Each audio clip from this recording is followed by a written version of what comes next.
questions under the 5-minute rule, and I'm going to recognize myself for 5 minutes of questions.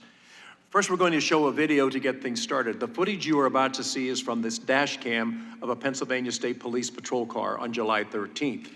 This footage has never been released to the public, and it has been edited to show relevant parts.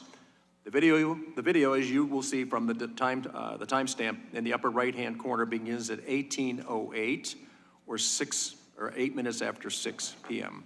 In the first 12 seconds of the video, you will see a figure circled in red crossing the roofs of multiple AGR buildings. This man is Thomas Crooks.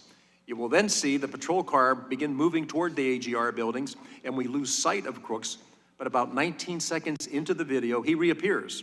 Again, we have circled him in red before we lose sight of him at about 20 seconds later. Now, we cut the video for length so it picks up at about a minute and a half later at 6:10 p.m. and 38 seconds.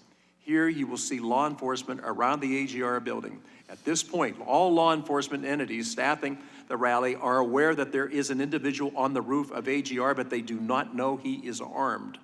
Behind the trees, you will see one officer attempting to lift another officer up onto the roof, and you will see that officer pull himself up and look to the left. According to that officer's interview with the task force, he sees Crooks with the long gun, and Crooks turns and points the weapon in his direction. The officer then falls to the ground, injuring his ankle, and radios that the man on the roof is armed at 11 minutes after 6. That portion of the video ends here. We know that the first shot from Crooks is fired just 32 seconds later. We will play the video now.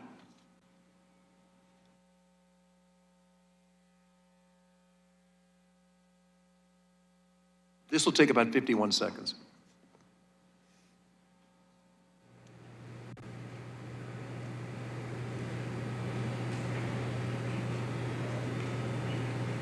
There's no one in.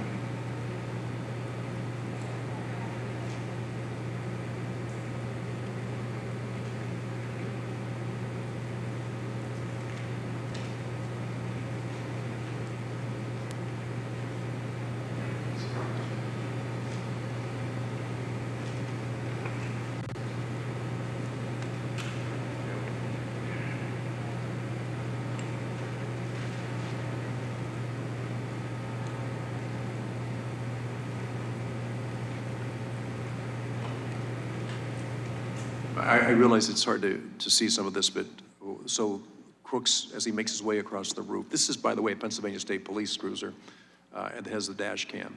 So you're able to see some things that nobody else was able to see, but I know it's difficult. Lieutenant Harold, I'm going to direct the first line of questioning to you, since this is state police footage. Footage and evidence show that Crooks was on the roof of the AGR building for over 3 minutes before shots were fired. Lieutenant Harold, please describe those few minutes leading up to the shots fired from your vantage point. My position when the shots were fired, I was behind the stage. I can't answer to any questions regarding Mr. Crooks on the roof because I did not have that information. I was behind the stage. It was very loud, and if it was transmitted over our portables, I did not hear that. But I had returned to my car briefly once the former president had taken the stage to retrieve a cell phone that had FirstNet, and then I was returning back to the stage when the first shot rang out. Officer Blasco, same question.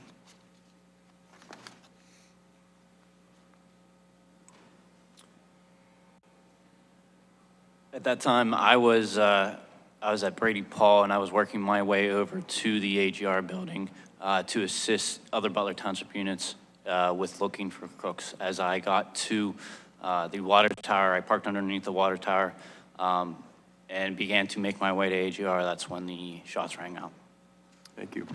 Commander Lenz, you were reportedly the first person to call out shots fired over the radio. Were you aware that someone was on the roof or that he was armed prior to the shots being fired? Also, please describe those few minutes leading up to shots fired from your vantage point. For the first two questions, yes, I was aware through radio traffic that there was somebody on the roof and also that he was armed. The first report that there was somebody on the roof came on a different radio channel than the tactical units were operating, which would be PD Ops 3. And that transmission at 18:08 and 20 seconds is somebody's on the roof. At 1809, I made a phone call to the PSP sergeant in the Secret Service Command Center and relayed the information that there was a suspect on the roof of the AGR building.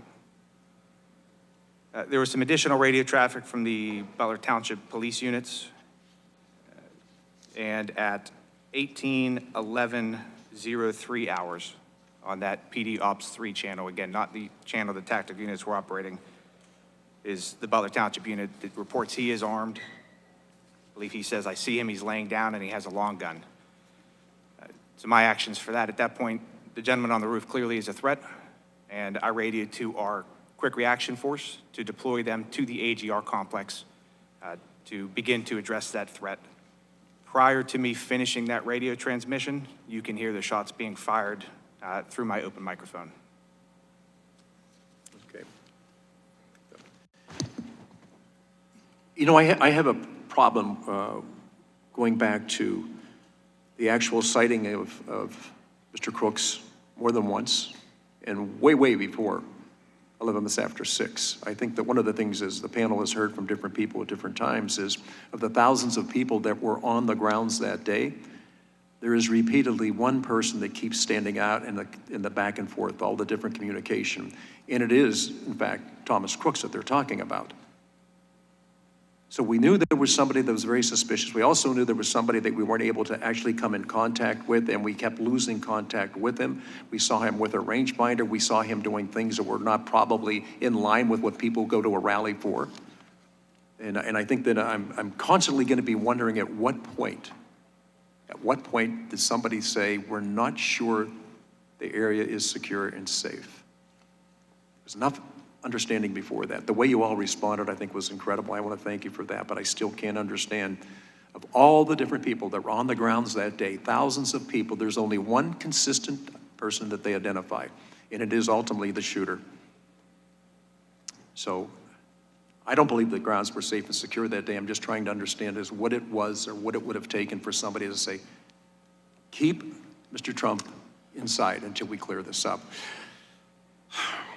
Well, Commander Lenz, because you and I have had not just minutes, but hours together, and a couple of days we'll be gone a deep dive to what happened.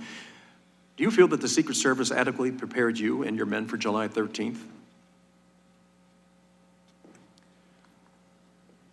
I believe I can answer the tasks that they had given us, which would be to provide 2 counter-assault teams, 2 sniper teams, and a quick reaction force. We were certainly prepared for the missions that they had given us. There were additional things, obviously, that probably needed covered, but they never asked us to do that. They never tasked us with that. So given what they specifically asked us to do, we were certainly prepared to do that. Okay, so you did what they asked you to do. But looking back at it now, the question is, did they clearly identify what it is that they expected of you or what you could have been responsible for? Mr. Blasco, same question. So I took my direction from Commander Lenz, and of the things that we were asked to do from my direction from Commander Lenz for the pre-planning stages for the sniper teams, I would feel that I did what was requested of me from Commander Lenz. Okay, so hindsight's always 20/20. Looking back on that, do you think you were adequately prepared for what it is that ultimately happened? There's always things that you think that you can do better, but with the information that we had, I believe that we did the very best that we can, or we could.